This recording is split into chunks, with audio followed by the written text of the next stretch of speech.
A recent Gallup poll shows that millennials believe their personal data is safe and secure most of the time, but statistics show they're not following standard safe computing practices, and that means they're more at risk for hackers or security breaches than ever before. Alain Ghiai is a digital cybersecurity expert. He's the CEO of GlobeX Data Limited. Good morning. Good morning. Thanks for being here. This is I think it would surprise most people. Millennials, the most tech-savvy generation, and yet they are the most vulnerable and don't follow the protocols to make sure they're safe? They're the most savvy, but they're also the most lazy in terms of security. Really? Because they want everything, everywhere, instantly. So with the least effort. So the more you have ease of use, the less security you have. This is a general rule in cybersecurity. So what are they supposed to do? Well, number one is less footprint on social media. Because every time you update your status, you're essentially giving away data which artificial intelligence can pick up, namely those cybersecurity machines and hackers, put a profile about you and know where you bank, what you do, what you eat, where you go, which gym membership you have, and so forth. So that is the first thing, is to reduce social media.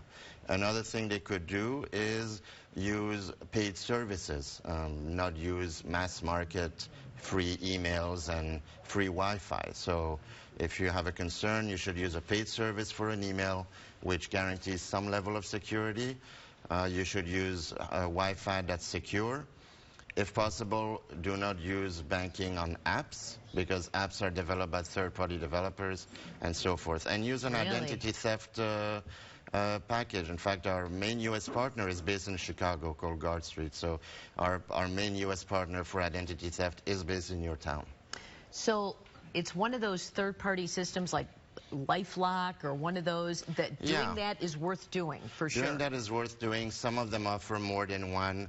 A VPN, which is a virtual private network. It's a way to connect securely to the net. A secure email is great. Obviously, you know, we offer all those services. What is a secure email? A secure email is a way to use an email service that uses a high-grade encryption system at the time of the transfer. So I'm sending you, Robin, an email. During that time, I'm not transferring any valuable data. And if I do, it will be highly encrypted. And both you and I have a secure password to read that email and essentially decrypt it. So instead of a Gmail or Comcast.net, it would be what? Where do I go to get one of these? Well, there's a few other services. Our company at GlobeX Data offers that.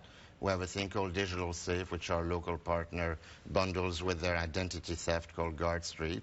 And then you would use that, and you can send an email to people who have Digital Safe, or sometime outside. Some companies charge various products, but definitely the free services are not secure, and sometimes they don't update their servers often enough, because it is a costly service.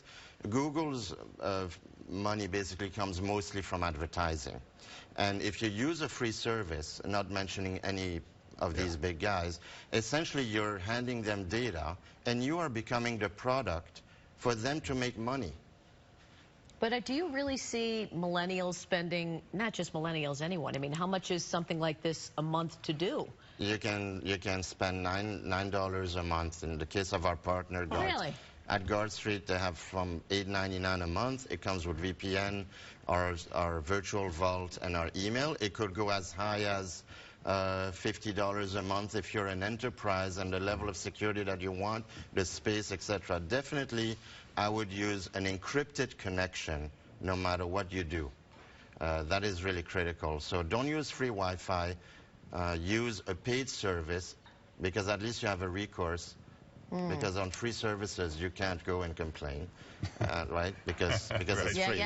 And also try not to use a product that makes you the product. So it does take an extra step or two. It depends how you value your security and privacy. Boy. In the meantime, I bet it's just something as simple as changing a bunch of passwords too, right? Not using the same one. You mentioned a password. Our product does have a password manager. And I should mention that all our data is stored in Switzerland, which has the strictest privacy laws in the world for data. That's also something kind of neat to have. So different passwords, change them frequently, use any password manager that's out there. paid ones are always better. All right. For more information, you can check out globexdatagroup.com. Thanks for being here. Thank you. 9:24, time for Around Town. Hey, Anna.